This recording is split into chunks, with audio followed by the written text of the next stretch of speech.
We are heavy into networking season. Wait, or is it even really a season? Because it feels like it's all the time now. I don't know. But Rachel, it's constant. It's like LinkedIn connections, events. Oh, by the way, did you know the other day I was at a coffee shop and someone randomly came over to me and asked me a question, and now we're connected on LinkedIn? that is incredible. Like, Honestly, first of all, I love that person. I wish I was that person. That sounds like me. I cannot tell you how many times I've just arbitrarily hit it off with someone and then was like, we're going to be friends. But also, it's so random. Middle of a coffee super shop. random. Turned out that I guess she thought I was the person she was supposed to be meeting there. But Love that. I mean, maybe that is just like, it could Maybe be our that's meet trick. cute later. I don't know. Right. I was going to say, yeah, it felt very, very much like a trick. And New York City, I was kind of like, oh, Listen, that did happen to me once, and I think we both were confused. We were actually at an event, and this person was like, "Oh my gosh, it's been forever since I've seen you," and I was like, "Yeah, same," because I didn't want to be the one called out on like I don't recognize you.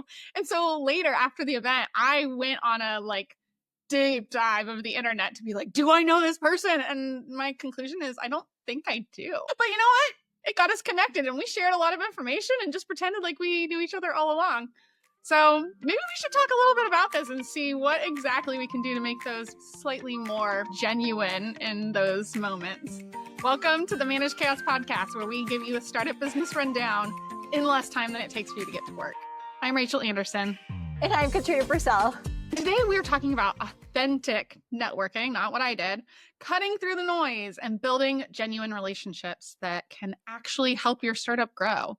Because that's really everything that it is, right? It's network. It is network. I think also it's not even necessarily just about helping your startup grow, but helping you grow as a person. There have been so many people in my network who have pushed me out of my comfort zone to do different things. And I think that's really valuable in helping you to become well-rounded and maybe even think of that next startup idea or, think of that next product idea, not just kind of growing what you have now. Yeah, I think the term personal branding has become very fluffy, but in my opinion, that's really what networking helps you do is figure out who you are as a person. So with so many networking opportunities out there in the world, I mean, it's really overwhelming. The amount of potential things you could do, whether it's peer-to-peer kind of stuff or for a client or for a learning opportunity, right? Like so many. How can founders be more intentional about what they choose and where they go and really try to avoid almost like a networking burnout?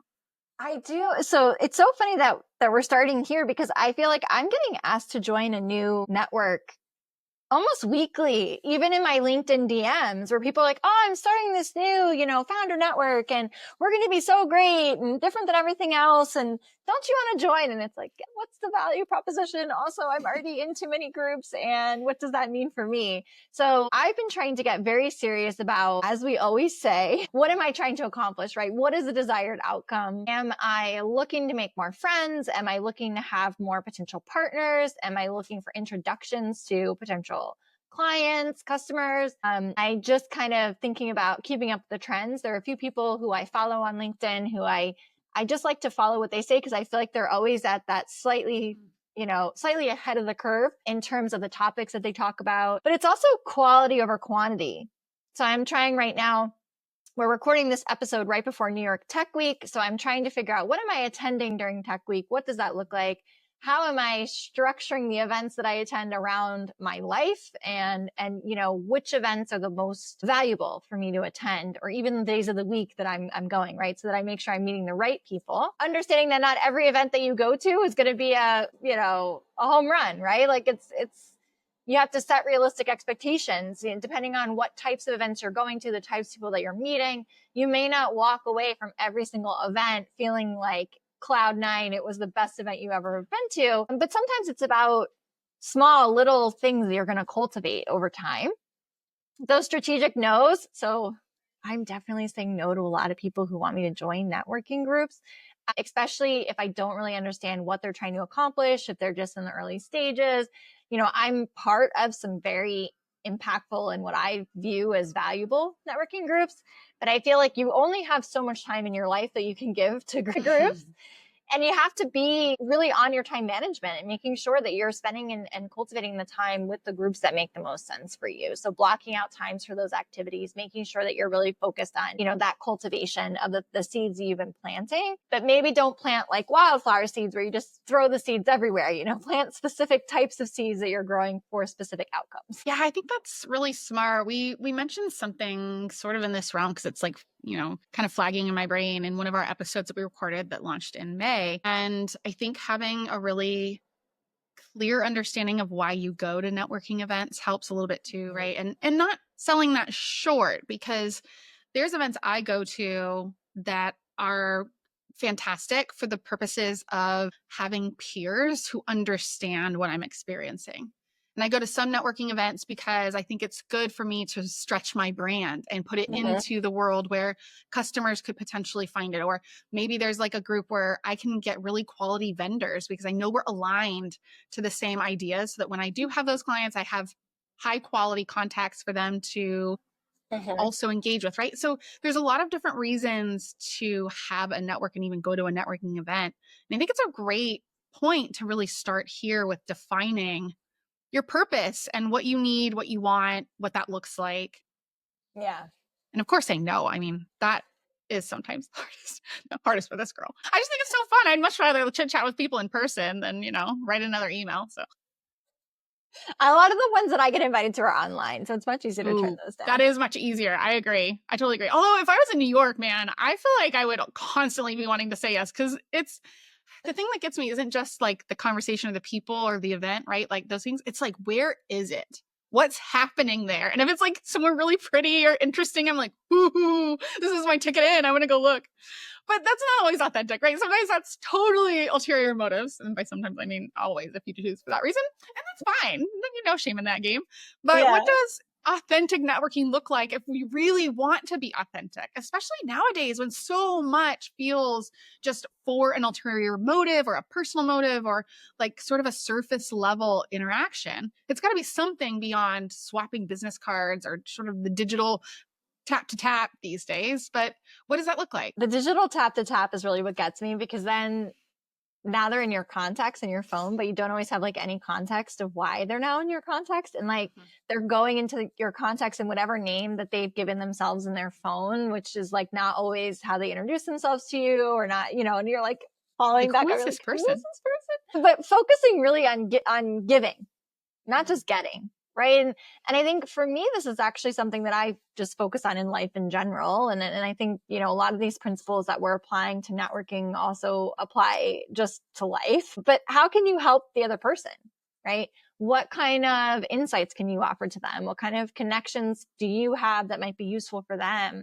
Or resources that you might have without actually immediately expecting anything in return, right? I used the example before of cultivation, right? This is really a long game. It's not a right now thing. So, you might be sending an article and saying, hey, this made me think of you. Or I recently sent someone a opportunity to apply to speak at an event because it seemed pretty aligned with things that she and I had been talking about. But it also, those types of things also restart conversations, right? So if you haven't talked to that person in a while, you see something, it makes you think of them, but making sure you do that in a thoughtful way. So I have a person in my network who was just talking on LinkedIn about someone who sent a message and said, thinking of you lately. She doesn't even know the person. She was like trying to figure out why and how they would even be thinking about her. And it wasn't like, hey, this article made me think of you or this thing. It was just like thinking of you. And she was like, please don't. Please no, though. Please don't, So making sure there's some context, right? Like, why are you reaching out? Is there an article that made you think of that person, an event, something, New York Tech Week coming up. I'm sending people, hey, I'm attending this event. Have you thought about attending it, right? So helping to kind of create common ground, shared interests. Also actively listening.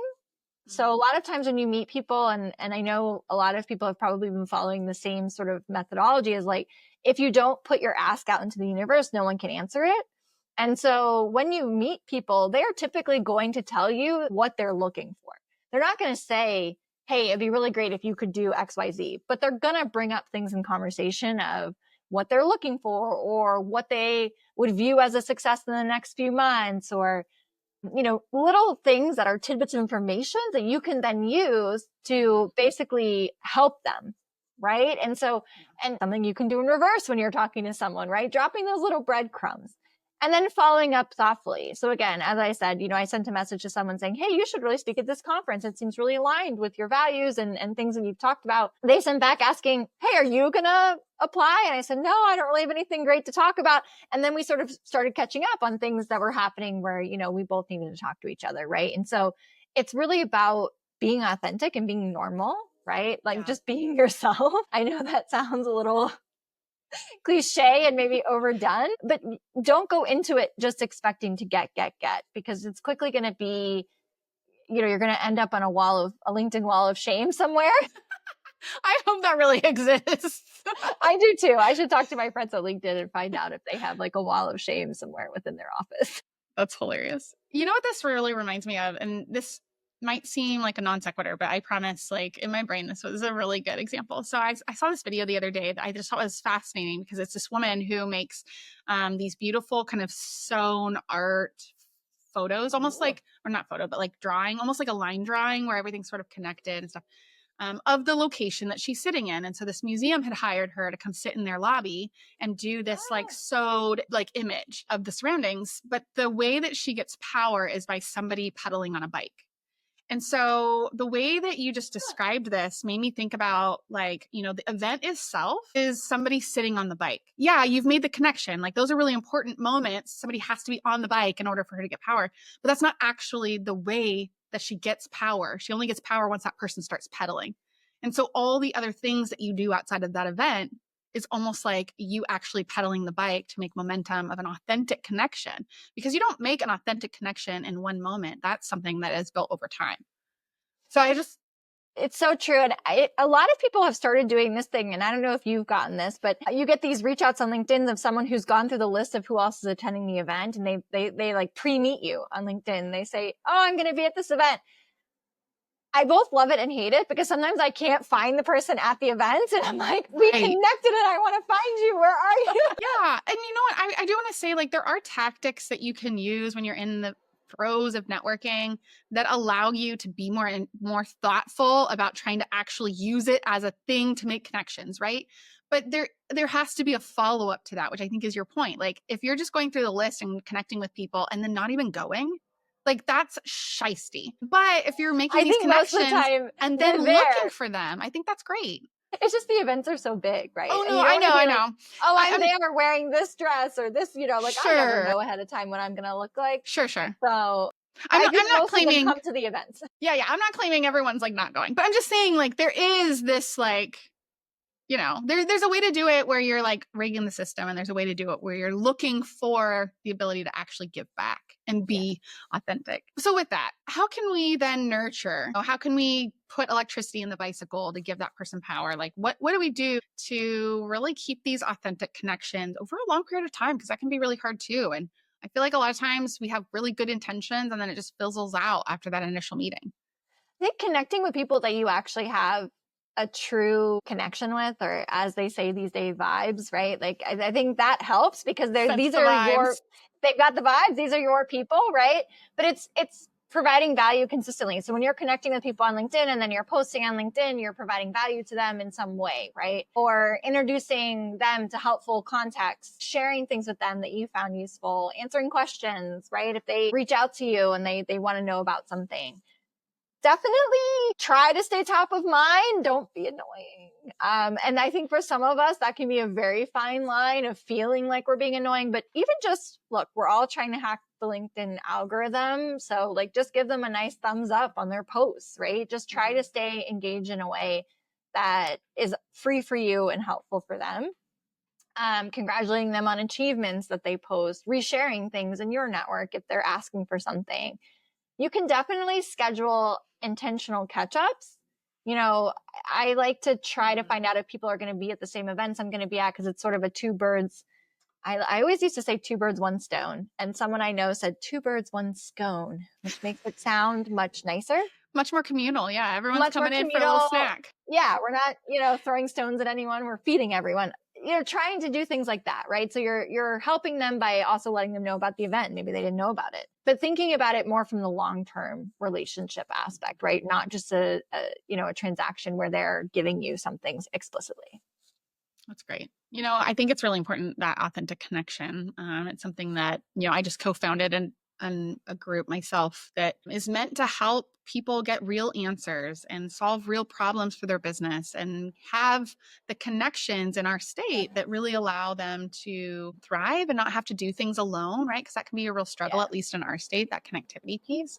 And I think it's really been eye-opening for me to see how people are deciding to connect, even not with us necessarily, but even as we have these conversations about like, where are you showing up and how are you showing up? And what does that look like for you to find value in the long term in a way where you can see tangible proof of how that community or that person or that network has added to ease, to, I keep blanking on the opposite word of loneliness right now, to like connectedness. What is the value and how do you really engage with that? And so I think it's a great conversation to start thinking about having with people around you, even other friends in your network that might also have some insights, and hopefully maybe even just, go back and listen to this episode again. 2 listens is never a bad thing. Anyway, we've had a great time. This is everything that we have right now about how to be really intentional and authentic about your networking efforts. And join us next time on the next episode of Manage Chaos Podcast. We